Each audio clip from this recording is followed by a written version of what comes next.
The U.S. government has been illegally censoring OAN, and now we have proof straight from Congress. A congressional investigation found clear evidence that government officials colluded with big tech to silence conservatives, specifically OAN.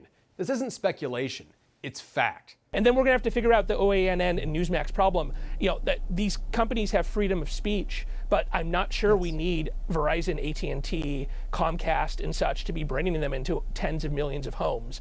That's Alex Stamos and Chris Krebs, government agents colluding to shut down a news network they don't like. But they weren't just talking, they acted. In 2021, Democrat lawmakers pressured cable providers to drop OAN, and they did. AT&T caved, and then Verizon followed.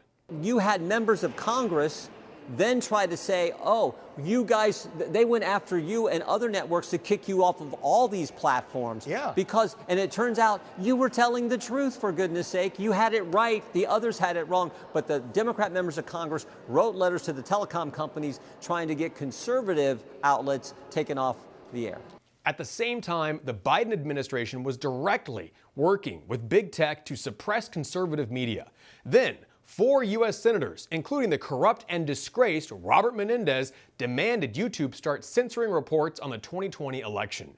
And just hours after that letter, YouTube demonetized our channel and banned OAN from uploading new videos. There was a letter from 4 Democrat senators and 2 California congressfolks, Democrats, who sent letters to not only all of the satellite and cable carriers, but also to advertisers. So they came after us.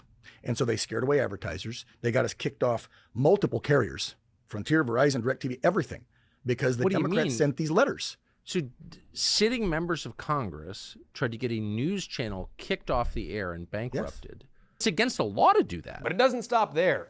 OAN has been targeted by countless high-ranking elected officials, like California Governor Gavin Newsom, for example. Well, the platforms are of concern, of course, and platforms have to do a better job across the spectrum, but there are also those that are propaganda machines that are out there as well. Let's be candid. One American News, you're familiar with them down here, perhaps one of the great disinformation networks in America. Here you have a man who lies for a living, repeatedly attacking OAN, blaming us for misinformation and his own rock-bottom public image, as if he needed any help. The bottom line is this isn't about misinformation. This is about government officials deciding what news you're allowed to hear.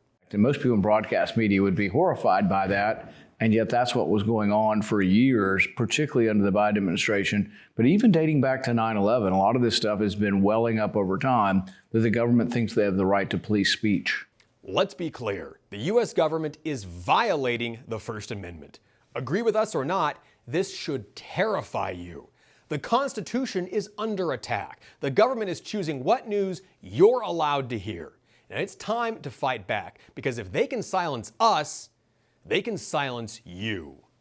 For One American News, I'm Pearson Sharp.